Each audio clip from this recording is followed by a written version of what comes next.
Gas cylinder, सोनं चांदी आणि सीएनजीच्या दरवाढीनंतर आता देशभरात पेट्रोल डिझेल सुद्धा महागलंय।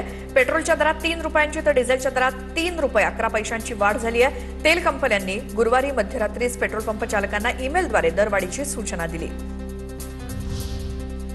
गेल्या 42 महिन्यात सर्वाधिक घाऊक महागाई दर वाढल्यामुळे देशभरात महागाईचा भडका उडालाय। कमर्शियल सिलेंडर 993 रुपये, सीएनजी 2 रुपयांनी तर सोनं चांदी आयात शुल्क 15% वाढलंय।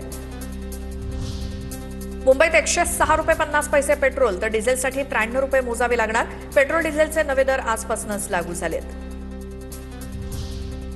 पुण्यामध्ये पेट्रोलचे दर 106 रुपये 95 पैसे प्रति लिटरवर यापुढे पायी आणि सायकलचा वापर करावा लागू शकतो असं म्हणत सामान्य नागरिकांकडून चिंता व्यक्त।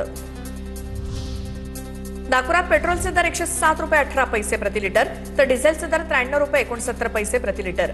इंधन दरवाढीचा सर्वसामान्यांना फटका, पेट्रोल आणि डिझेल घेण्यासाठी वाहनांच्या रांगा। मुंबई आणि नवी मुंबईसह एमएमआर परिसरात भाजीपाल्याच्या दरामध्ये 50% वाढ। तीव्र उष्णता, कमी पुरवठा आणि वाहतुकी दरम्यान होणारं नुकसान यामुळे दरवाढ। हिरवी मिरची 100 रुपयांवरून 150 रुपये प्रति किलोवर। पेट्रोल डिझेलच्या दरवाढीवरून काँग्रेसचा पंतप्रधान मोदींवर निशाणा। काँग्रेसकडनं मोदींचा महागाई मॅन असा उल्लेख।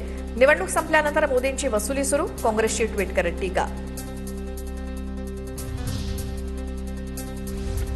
पंतप्रधान नरेंद्र मोदींमुळे देशावरती आर्थिक आणि इंधन संकट कोसळलं।